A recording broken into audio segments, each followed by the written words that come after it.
जय श्री गणेश। माया निर्मित नगर में शील निधि की कन्या पर मोहित हुए नारद जी का भगवान विष्णु से उनका रूप मांगना और भगवान का अपने रूप के साथ वानर का समूह देना, कन्या का भगवान को वरण करना और कुपित हुए नारद का शिव गणों को श्राप देना। श्री शिवाय नमस्तुभ्यम। ऋषिगण बोले, हे सूत, हे महाभाग, हे व्यास शिष्य, आपको नमस्कार है। हे तात, कृपा पूर्वक आपने हम सभी को जो कथा सुनाई है वह निश्चय ही आश्चर्यजनक है। हे तात, मुनि के चले जाने के पश्चात भगवान विष्णु ने क्या किया और नारद जी कहाँ गए, यह सब आप हम लोगों को बताइए। व्यास जी बोले, उन ऋषियों की बात सुनकर पुराणिकों में श्रेष्ठ तथा बुद्धिमान सूत जी नाना प्रकार के सृष्टि करने वाले शिव का स्मरण कर कर कहने लगे। सूत जी बोले, महर्षियों, उन नारद मुनि की इच्छा अनुसार वहां से चले जाने पर भगवान शिव की इच्छा से माया विशारद श्री हरि ने तत्काल अपनी माया प्रकट की और उन्होंने मुनि के मार्ग में एक विशाल 100 योजन विस्तार वाले अद्भुत तथा अत्यंत मनोहर नगर की रचना की। भगवान ने उसे अपने वैकुंठ लोक से भी अधिक रमणीय बनाया था और नाना प्रकार की वस्तुएं उस नगर की शोभा बढ़ाती थी और वहां स्त्रियों और पुरुषों के लिए बहुत से विरह स्थल थे और वह नगर चारों वर्णों के लोकों से युक्त था और वहां शील निधि नामक ऐश्वर्यशाली राजा राज्य करते थे। वे अपनी पुत्री का स्वयंवर करने के लिए उद्युक्त थे, अतः उन्होंने महान उत्सव का आयोजन किया था। उनकी कन्या का वरण करने के लिए उत्सुक हो चारों दिशाओं से बहुत से राजकुमार आए थे, जो नाना प्रकार की वेशभूषा तथा सुंदर शोभा से प्रकाशित हो रहे थे। उन राजकुमारों से वह नगर भरा पूरा दिखाई देता था। ऐसे राजनगर को देख नारद जी मोहित हो गए और वह कौतुकी कामासक्त नारद राजा शील निधि के द्वार पर गए। मुनि श्रेष्ठ नारद को आया देख राजा शील निधि ने उन्हें श्रेष्ठ रतनमय सिंहासन पर बिठाकर उनका पूजन किया।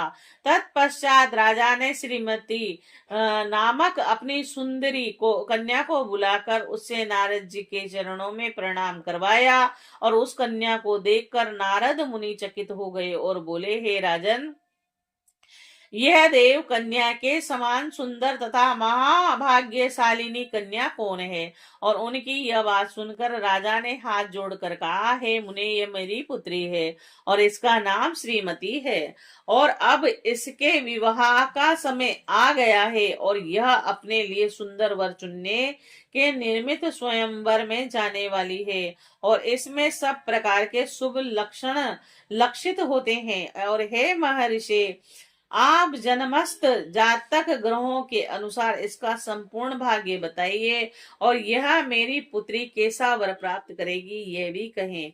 राजा के इस प्रकार पूछने पर काम से विहल हुए मुनि श्रेष्ठ नारद उस कन्या को प्राप्त करने की इच्छा मन में लिए राजा को संबोधित कर करके यह वाक्य बोले, हे भूपाल, आपकी यह पुत्री समस्त शुभ लक्षणों से संपन्न परम सौभाग्यवती, धन्य और साक्षात लक्ष्मी की भांति समस्त गुणों की आगार है। इसका पति निश्चय ही भगवान शंकर के समान वैभवशाली, सर्वेश्वर, किसी से पराजित न होने वाला, वीर काम विजयी तथा संपूर्ण देवताओं में श्रेष्ठ होगा। ऐसा कहकर राजा से विदा लेकर इच्छा अनुसार विचरने वाले नारद मुनि वहां से चल दिए और वे काम के वशीभूत हो गए थे। शिव की माया ने उन्हें विशेष मोह में डाल दिया था और वे मुनि मन ही मन सोचने लगे कि मैं इस राजकुमारी को कैसे प्राप्त करूं। स्वयंवर में आए हुए नरेशों में से सबको छोड़कर वह यह एकमात्र मेरा ही वर्ण कैसे करे।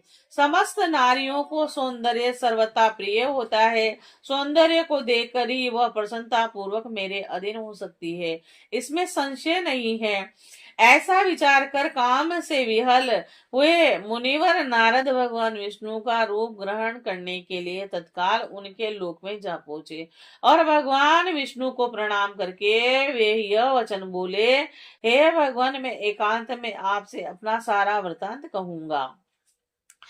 तब बहुत अच्छा यह कहकर शिव इच्छित कर्म करने वाले लक्ष्मीपति श्रीहरि नारद जी के साथ एकांत में जा बैठे और बोले, हे मुने, आप अपनी बात कहिए। तब केशव से मुनि नारद ने कहा।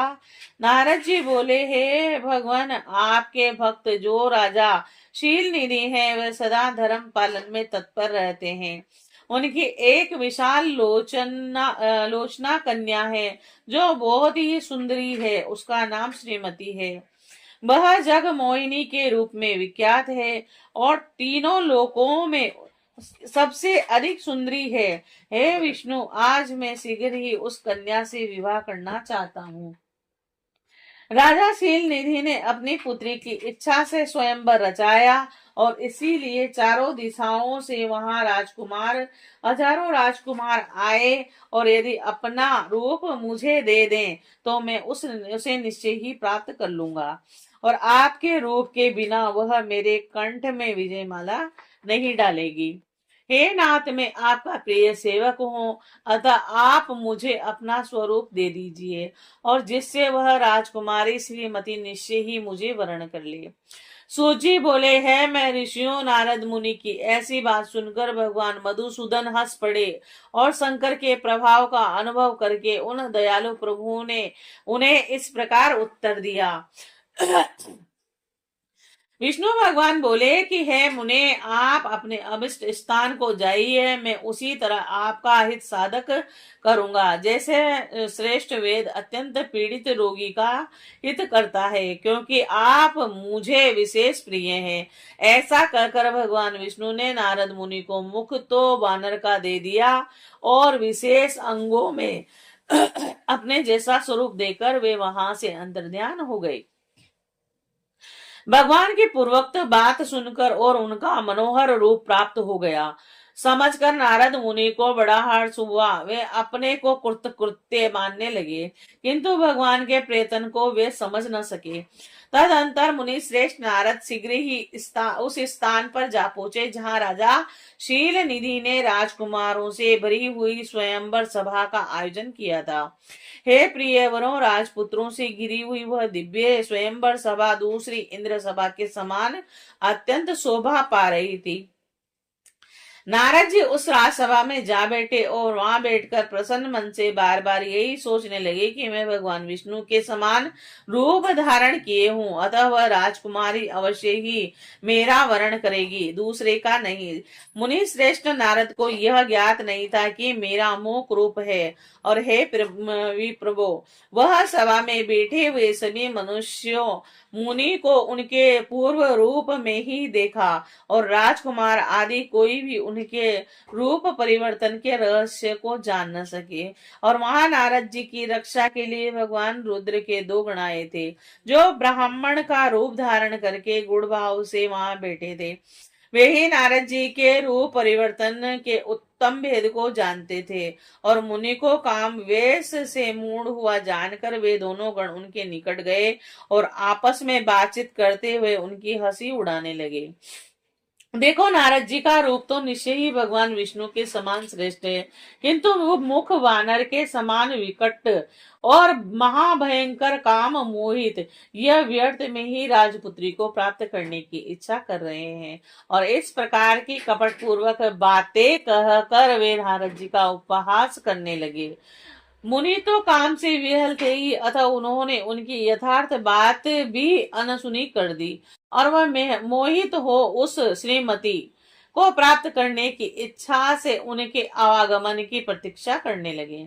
और इसी बीच स्त्रियों से घिरी हुई वह सुंदर राजकन्या अंतपुर में वहां आई और अपने हाथ में सोने की सुंदर माला लिए हुए वह शुभ लक्षणा राजकुमारी स्वयंवर के मध्य भाग में लक्ष्मी के समान खड़ी हुई और अपूर्व शोभा पा रही थी।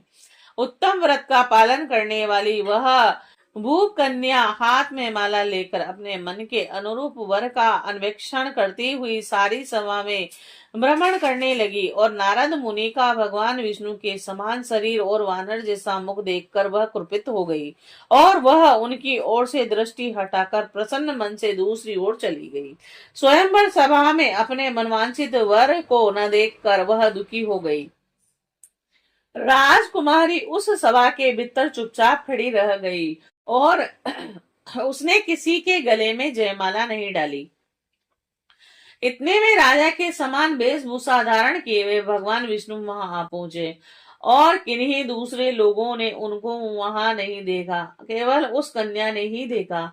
भगवान को देखते ही उस परम सुंदरी राजकुमारी का मुख प्रसन्नता से खिल उठा, और उसने तत्काल ही उसके कंठ में वह माला पहना दी। राजा का रूप धारण करने वाले भगवान विष्णु उस राजकुमारी को साथ लेकर तुरंत अदृश्य हो गए और अपने धाम में जा पहुंचे। इधर सब राजकुमार श्रीमती की ओर से निराश हो गए।